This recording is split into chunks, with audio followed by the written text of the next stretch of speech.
It's time to review some of the favorite photos that I shot this week, and it was a pretty eventful week because I wrapped up a project that I've been working on.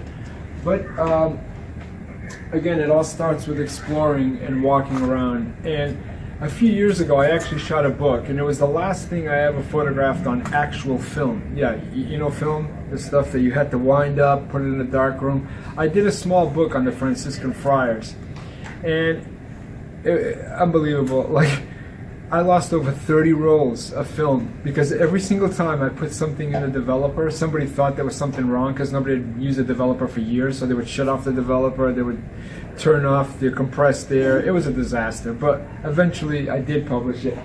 And Monday I was walking around and I saw one of the Franciscans. He was walking down the street and he was praying rosaries on the bead, so I just followed him and photographed it as I go along. And sometimes it's easy to just get caught up, you know, with people's faces and this and that and that other thing, but there's so much story to be told focusing on specific details sometimes. And the hard part is to back up and photograph as you're going and try not to land on your head, but it came out pretty cool. Later on, I went to the New Bedford Ballet, which if you go to the previous episode, you'll see what I shot that week, or actually a couple of weeks ago.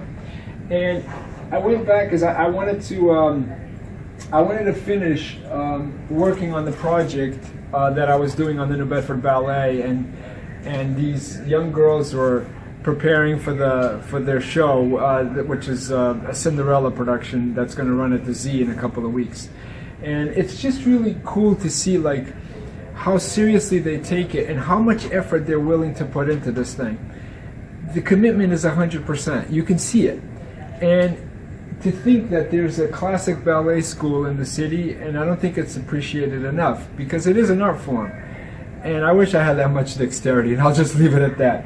But I think the key to photographing a project like this is to really become invisible. And how do you do that? The only way to become invisible is to spend time there. And then there comes a definite moment where you are accepted as the wallpaper.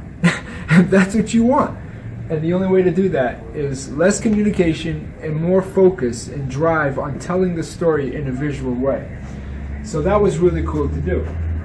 The next day, I tucked myself aboard a boat with the Buzzards Bay Community Rowing Club. You know what the average age of these guys is? 77. So if you guys are complaining about not having enough energy, that guy is 87 years old. Enough said. I mean, I'm always looking, I do a lot of serious stuff, but I'm always looking for a fun picture. A picture that really, the person opens the newspaper in the morning and the only thing they can do is laugh. And this artist is obviously being consumed by his own work.